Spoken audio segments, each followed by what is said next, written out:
Hello everyone. Now let's welcome to lecture number 5 of chapter Government Budget. In today's class we will be covering the topic anticipated expenditure. As we have already discussed कि government के ना दो main receipts होती हैं. Government के main दो components होते हैं जो हमने डिस्कस किया था. दैट इज या तो गवर्नमेंट क्या करेगी, रिसिप्ट्स लेगी. फर्स्ट इज या तो गवर्नमेंट रिसिप्ट्स लेगी या फिर गवर्नमेंट क्या करेगी, एक्सपेंडिचर करेगी.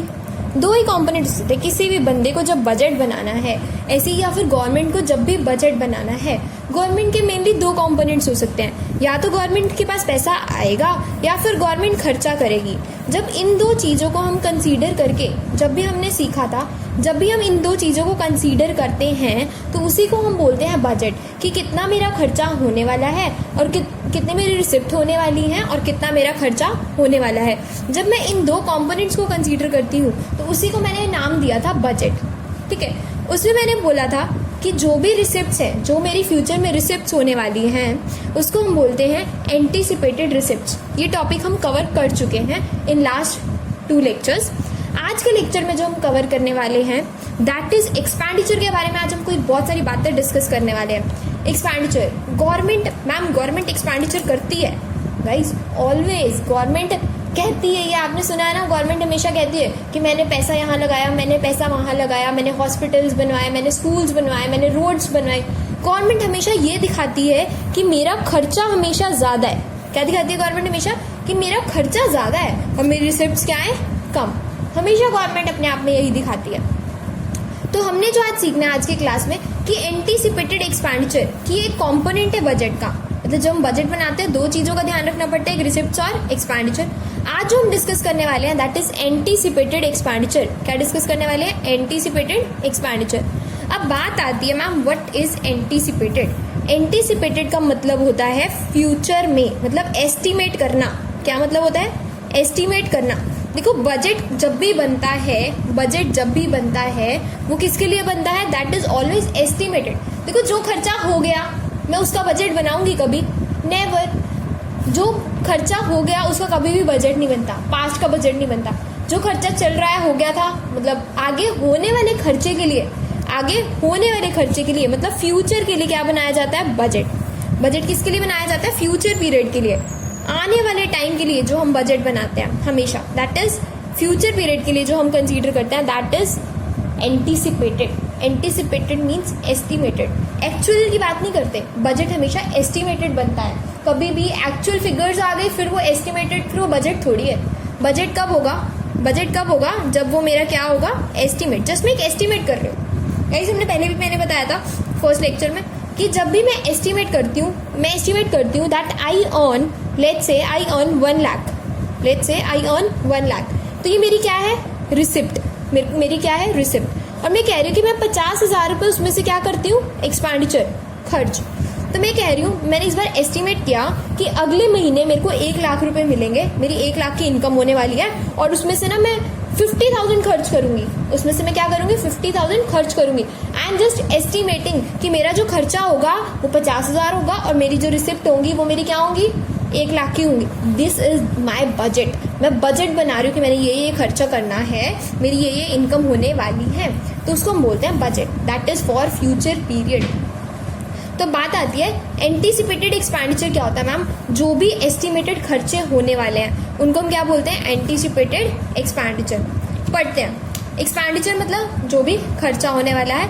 और हम चैप्टर का नाम ही क्या है? Government budget. कि गवर्नमेंट के एक्सपेंडिचर की बात करेंगे हम, पर्सनल एक्सपेंडिचर्स की बात नहीं कर रहे हैं यहाँ पे. हम कौन से एक्सपेंडिचर्स की बात करें? गवर्नमेंट के पॉइंट से बात करें. गवर्नमेंट एक्सपेंडिचर कि गवर्नमेंट के जो खर्चे होने वाले हैं ना उसको हम एस्टिमेट गवर्नमेंट लगाती है कि मेरे कितने खर्चे होने वाले हैं.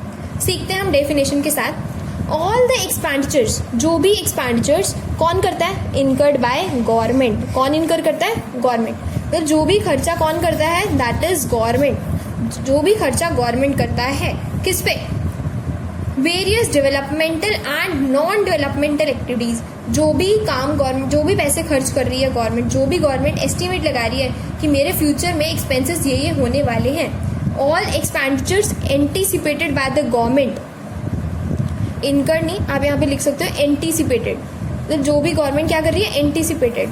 जो गवर्नमेंट एस्टिमेट कर रही है, या फिर हम वर्ड यूज़ कर सकते हैं एस्टिमेटेड बाय द गवर्नमेंट। जो भी गवर्नमेंट ने खर्चा करना है, एस्टिमेट कर रही है कि उसकी डेवलपमेंट और नॉन डेवलपमेंट एक्टिविटीज से ये खर्चे होने वाले हैं। डेवलपमेंटल मतलब जिससे हमारी इकोनॉमी डेवलप हो। कुछ ऐसे खर्चे भी हो सकते हैं जिससे मेरी इकोनॉमी में कोई डेवलपमेंट ना हो बट करने पड़ते हैं, ठीक है। एग्जाम्पल ले लेते हैं। डेवलपमेंटल में तो ये आ जाते हैं जैसे रोड्स वगैरह डेवलप करी, इंफ्रास्ट्रक्चर डेवलप हो गया, ठीक है। तो ये सारे क्या है, डेवलपमेंटल, जिससे हमारी इकोनॉमी कहीं ना कहीं डेवलप होती है, क्लियर। अब कई चीज़ें ऐसी होती हैं, अब गवर्नमेंट सब्सिडी दे रही है ऑन सिलेंडर्स, तो ये क्या है, इससे क्या डेवलपमेंट, मतलब कोई इंफ्रास्ट्रक्चर डेवलप नहीं हो रहा है, ठीक है। बट हाँ, पर्सनल हर एक की अपनी डेवलपमेंट है, वो अलग चीज़ है। बट अगर मैं बात करूँ, डेवलपमेंट मीन्स इंफ्रास्ट्रक्चर वगैरह डेवलप होता है, या फिर गवर्नमेंट कोई नॉन डेवलपमेंट एक्टिविटीज़ में भी पैसा लगाती है, तो उन सारे खर्चों को हम क्या बोल देते हैं, एंटीसिपेटेड एक्सपेंडिचर्स। जो भी एक्सपेंडिचर गवर्नमेंट करती है on developmental and non development. Clear है? अभी तक हमने यही सीखा कि एंटीसिपेटेड एक्सपेंडिचर क्या होता है। अब हम सीखते हैं एक्सपेंडिचर के ना दो टाइप्स होते हैं, एक होता है रेवेन्यू एक्सपेंडिचर और एक होता है capital expenditure. Revenue expenditure and another name is capital expenditure. बात आती है what is revenue expenditure. What is revenue expenditure? वो एक्सपेंडिचर जिससे neither create assets nor reduce liability, neither create assets nor reduce liability। बच्चों, मैं इसका याद करने का सिंपल सा फंडा बता सकती हूँ। जो हमने रिसिप्ट में किया था ना, पहले हमने जो रिसिप्ट में किया था, हमने ना एसेट की जगह क्या लिखा था, लायबिलिटी, और लायबिलिटी की जगह क्या लिखा था, एसेट, रिसिप्ट के केस में। बट जहाँ एक्सपेंडिचर आता ना बच्चे, आपको टेक्निकल डेफिनेशन याद करनी है। अपनी लैंग्वेज लिख के आओगे, you will not be getting the marks ना। So you have to write the technical definition जो provided है in the books. That is neither create assets nor reduce liability। ठीक है, तो आपको क्या देखना है, एक तो रेवेन्यू में हमेशा क्या वर्ड्स यूज होते हैं, neither and nor। कौन से वर्ड्स यूज होते हैं, neither and nor। और रेवेन्यू एक्सपेंडिचर की बात कर रहा है, खर्चे की बात कर रहा है। तो अगर मैं बात करूं कि क्या होता है रेवेन्यू एक्सपेंडिचर, बच्चे वो एक्सपेंडिचर जिनसे मेरी एसेट नहीं बढ़ती, मतलब गवर्नमेंट कोई ऐसा खर्चा कर रही है जिससे उस पर कोई एसेट नहीं आ रही है, जिससे उस पर कोई एसेट नहीं आ रही है, उसको हम क्या बोलते हैं, रेवेन्यू एक्सपेंडिचर्स। क्या बोलते हैं, रेवेन्यू एक्सपेंडिचर्स। एग्जाम्पल क्या हो सकते हैं, मैम किस गवर्नमेंट ना सब्सिडीज दे रही है, गवर्नमेंट क्या कर रही है, सब्सिडीज दे रही है। क्या गवर्नमेंट की कोई एसेट आ रही है, गवर्नमेंट खर्चा कर रही है। देखो, अगर मैं कोई खर्चा कर रही हूँ, कोई एसेट वगैरह बढ़ रही है, मेरी एसेट बढ़ रही है कोई खर्चा करने से। मान लो मैंने, गवर्नमेंट ने ना 1 लाख रुपए खर्च करे और लैंड आ रही है मेरे पास, तो वो मेरा रेवेन्यू नहीं है, वो मेरा रेवेन्यू नहीं है। वो कौन सा बन जाएगा, कैपिटल। कौन सा बन जाएगा, कैपिटल। मतलब जिससे मेरी एसेट ना बढ़े, नाइदर क्रिएट एसेट्स, जिससे मेरी एसेट ना बढ़े। अगर एसेट बढ़ गई तो कौन सा बन जाएगा, कैपिटल। एसेट बढ़ गई तो कौन सा बन जाएगा, कैपिटल। तो बात आती है जिससे मेरी एसेट ना बढ़े। ओके, एग्जाम्पल मैंने बताया, सब्सिडी, गवर्नमेंट खर्चा कर रही है सब्सिडी देने पे, गवर्नमेंट खर्चा कर रही है सब्सिडी देने पे, उसको हम बोलते हैं रेवेन्यू एक्सपेंडिचर। या फिर मैं कहती हूँ गवर्नमेंट कोई खर्चा कर रही है, फ्री एजुकेशन प्रोवाइड करवा रही है। क्या कर रही है, फ्री एजुकेशन। सब बच्चों को फ्री एजुकेशन मिलनी चाहिए, that is the above the age of, मतलब सीनियर प्राइमरी एजुकेशन भी कह सकते हैं, और उससे आगे वाले लेवल पे भी जो भी गवर्नमेंट को एजुकेशन गवर्नमेंट प्रोवाइड कर रही है, वो भी कौन सा एक्सपेंडिचर, रेवेन्यू। क्यों रेवेन्यू, जल्दी से क्राइटेरिया चेक करो। क्या मेरी एसेट बढ़ रही है, गवर्नमेंट खर्चा कर रही है, एजुकेशन दे रही है, क्या गवर्नमेंट की कोई एसेट बढ़ रही है, नो। ठीक है, गवर्नमेंट पेंशन दे रही है, जल्दी बताओ, गवर्नमेंट पेंशन दे रही है, क्या गवर्नमेंट की एसेट बढ़ रही है, बताओ। गवर्नमेंट का खर्चा है, गवर्नमेंट पेंशन बांट रही है, क्या गवर्नमेंट की एसेट बढ़ रही है, नो। तो ये भी कौन सा है, रेवेन्यू। ऐसी ही गवर्नमेंट कोई इंटरेस्ट की पेमेंट कर रही है, ठीक है, या हेल्थ फैसिलिटीज प्रोवाइड कर रही है, ठीक है, हेल्थ फैसिलिटीज प्रोवाइड कर रही है, या फिर अगर मैं बात करूँ गवर्नमेंट कोई इंटरेस्ट की पेमेंट कर रही है, ठीक है, इससे कोई मेरी एसेट बढ़ रही है, नो। ये सारे क्राइटेरिया जो है मेरी डेफिनेशन को सेटिस्फाई करते हैं। तो ये सारे किसके एग्जाम्पल्स हैं, रेवेन्यू एक्सपेंडिचर। किसके एग्जाम्पल्स हैं, रेवेन्यू एक्सपेंडिचर। अब बात आती है, मैम ठीक है समझ आ गया, रेवेन्यू मीन्स याद हो गया मेरे को कि जिससे मेरी एसेट ना बढ़े, जिससे मेरी एसेट ना बढ़े, एसेट ना बढ़े। और एक और कंडीशन है, याद, मेरी एसेट भी ना बढ़े, और दूसरी कंडीशन को हम सीखने वाले हैं कि मेरी लायबिलिटी भी कम ना हो, लायबिलिटी भी कम ना हो। मैम एग्जाम्पल लायबिलिटी कम ना हो, देखो मान लो गवर्नमेंट ने ना क्या किया था, कोई सामान खरीदा था, उसकी पेमेंट करनी थी, ठीक है। जैसे गवर्नमेंट ने क्या किया, कोई गवर्नमेंट ने एग्जांपल ले लेते हैं, रीपेमेंट ऑफ लोन। गवर्नमेंट क्या कर रही है, रीपेमेंट ऑफ लोन। इसके एग्जांपल बता सकती हूँ, जैसे रीपेमेंट ऑफ लोन। आपको चेक करना है ये रेवेन्यू या कैपिटल, चेक करना है। मुझे ये एक कंडीशन बता दी कि बताओ ये रेवेन्यू है या कैपिटल। तो मैं इसको कैसे चेक करूँगी बच्चे, वेरी क्लियर, चेक करो दो कंडीशन। क्या मेरी एसेट बढ़ रही है, क्या मेरी एसेट बढ़ रही है, मैंने लोन की रीपेमेंट कर रही हूँ, एसेट बढ़ रही है, ठीक है, नहीं बढ़ रही, कोई एसेट बढ़ रही है नहीं, ठीक है, ओके।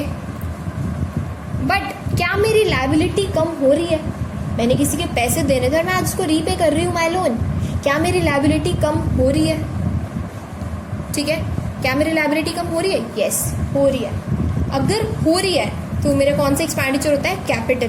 कौन सा होता है, कैपिटल, क्योंकि मेरी डेफिनेशन क्या है, जिससे ना मेरी एसेट बढ़े ना मेरी लायबिलिटी कम हो, ना मेरी एसेट बढ़े ना मेरी लायबिलिटी कम हो। मतलब मैं इसको शॉर्ट में अगर मैं तुम्हें और एसेट्स बढ़नी नहीं चाहिए, लायबिलिटी कम होनी नहीं चाहिए, ये मेरी दो कंडीशन है। क्या, एसेट बढ़नी नहीं चाहिए और लायबिलिटी कम होनी नहीं चाहिए, ठीक है। अगर ये दोनों चीजें ऐसा होता है तो कौन सा है, रेवेन्यू, अदरवाइज वो क्या बन जाएगा, कैपिटल।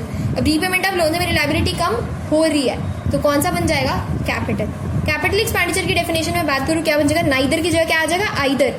आइदर क्रिएट एसेट, जिससे मेरी एसेट बढ़ जाए, और रिड्यूस लायबिलिटी, नाइदर की जगह नॉर की जगह क्या आ जाएगा, और, या मेरी लायबिलिटी क्या हो जाए, कम, उसको हम बोलते हैं कैपिटल रिसीट, कैपिटल एक्सपेंडिचर। क्या बोलते हैं, कैपिटल एक्सपेंडिचर। क्लियर है, क्या होता है बजटरी एक्सपेंडिचर में, रेवेन्यू और कैपिटल। रेवेन्यू जिससे मेरी एसेट, नाइदर क्रिएट एसेट्स, ना मेरी एसेट बढ़े ना मेरी लायबिलिटी कम हो, उसको हम बोलते हैं रेवेन्यू। और जिससे मेरी एसेट बढ़े, ध्यान से सुन लेना, या तो मेरे पास एसेट आ रही है या मेरे पास लायबिलिटी कम हो रही है, ये दोनों चीजें अगर हो रही हैं तो वो कैपिटल है, ये दोनों चीजें नहीं हो रही तो वो क्या है, रेवेन्यू है। क्लियर है ये चीज, मोस्ट इंपॉर्टेंट टॉपिक है। इसके साथ तुम्हारा हाफ चैप्टर ऑलमोस्ट कवर होता है, ठीक है। तो अगर मैं डिफरेंस की बात करूं कि मैम डिफरेंस क्या है रेवेन्यू और कैपिटल में, फर्स्ट पॉइंट तो डेफिनेशन आएगा, जिससे मेरी एसेट ना बढ़े ना मेरी लायबिलिटी कम हो। अच्छा, और इसमें मेरी एसेट बढ़े या फिर मेरी लायबिलिटी कम हो, उसको हम बोलते हैं कैपिटल। कैपिटल के मैम और एग्जाम्पल्स कुछ हो सकते हैं, यस। मैंने कोई लैंड खरीदी, एसेट बढ़ गई, कौन सा एग्जाम्पल है, कैपिटल। मैंने कोई स्कूल्स बनाए, मेरी एसेट बढ़ गई, एसेट बढ़ गई तो कौन सा खर्चा है, कैपिटल। मैंने कोई मशीनरी मंगवाई बाहर से, मशीनरी मंगवाई, एसेट बढ़ गई तो कौन सा है, कैपिटल। क्लियर, बहुत सारे एग्जाम्पल्स हो सकते हैं, आप इसकी प्रैक्टिस करेंगे तो समझ आएगा, कोई बात नहीं, धीरे धीरे क्लियर होता चला जाएगा। अभी हम इसकी प्रैक्टिस अच्छे से करेंगे। नेक्स्ट आता है हमारे पास इसी के डिफरेंस में। अगर मैं बात करूँ डिफरेंस, देखो किससे गवर्नमेंट, पहले तो वही आ जाएगा कि रेवेन्यू जो होते हैं ना वो कौन से होते हैं, रेकरिंग इन नेचर, जो रूटीन नेचर के होते हैं ना उसको हम रेवेन्यू एक्सपेंडिचर बोल देते हैं। और ये एक्सपेंडिचर जो होते हैं कैपिटल वाले नॉन रेकरिंग होते हैं, बार बार नहीं होते, ठीक है। अब आती है जो कैपिटल एक्सपेंडिचर ना, जिससे मैं एसेट वगैरह खरीदती हूँ। तुमने सुना होगा कि गवर्नमेंट क्या कहती है, गवर्नमेंट कहती है मेक इन इंडिया कैंपेन चलाओ। क्या कहने का मतलब है, गवर्नमेंट चाहती है कि अगर तुम मेक इन इंडिया कैंपेन चलाओगे ना बच्चे, उससे क्या होगा, यहीं पे ही फैक्ट्रीज बनेंगी, यहीं पे ही इन्वेस्टमेंट होगी, प्रोडक्ट्स डेवलप होंगे, उससे क्या होगा, एसेट्स हमारी इंडिया की बढ़ेंगी, और एसेट्स बढ़ेंगी, प्रोडक्शन बढ़ेगी, एम्प्लॉयमेंट बढ़ेगा, तो अल्टीमेटली जीडीपी बढ़ेगा, ठीक है। मतलब सब कुछ बढ़ने से एसेट बढ़ेगा, यहीं पे लोगों को जॉब्स मिलेंगी, सर्कुलर फ्लो अच्छा होगा, तो अल्टीमेटली क्या होगा, जीडीपी अच्छा होगा। तो ये जो है ना कैपिटल एक्सपेंडिचर, ये खर्चे जीडीपी में कंट्रीब्यूट करते हैं।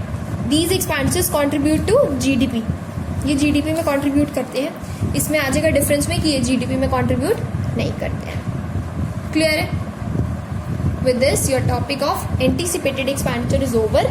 इसको बहुत अच्छे से रिवाइज करना, आज के आज ही, बहुत छोटा सा टॉपिक है बट इंपॉर्टेंट टॉपिक है कि एक्सपेंडिचर्स क्या होते हैं और कितने टाइप्स के होते हैं। मैं रिवाइज करा दूं, एक्सपेंडिचर जो भी गवर्नमेंट एस्टिमेट लगाती है मेरे फ्यूचर में कौन कौन से खर्चे होने वाले हैं, और दो तरह के होते हैं, revenue and capital. Revenue expenditures क्या होता है, जिससे मेरी एसेट ना ही बढ़े और ना ही मेरी लायबिलिटी कम हो, और कैपिटल में इसका अपोजिट हो जाएगा। आप एक याद करना और दूसरा आपका अपोजिट अपने आप समझ आ जाएगा। और कोई भी एग्जाम्पल दे सकते हैं, गवर्नमेंट पेंशन दे रही है, गवर्नमेंट इंटरेस्ट दे रही है, ये सारे एग्जाम्पल्स रेवेन्यू के हैं। बट अगर कोई लैंड की बात कर रहा है, कोई गवर्नमेंट लैंड ले रही है, मशीनरी परचेज कर रही है, लोन की रीपेमेंट कर रही है, तो ये सारे एक्सपेंडिचर्स कैपिटल एक्सपेंडिचर्स हैं। ठीक है, okay guys, do make the proper notings and I request you all, do send me the notes. If you are not sending me the notes, I am saying that it is for your benefit only. So do understand the seriousness and send me the notes after attending the lecture. Thank you so much.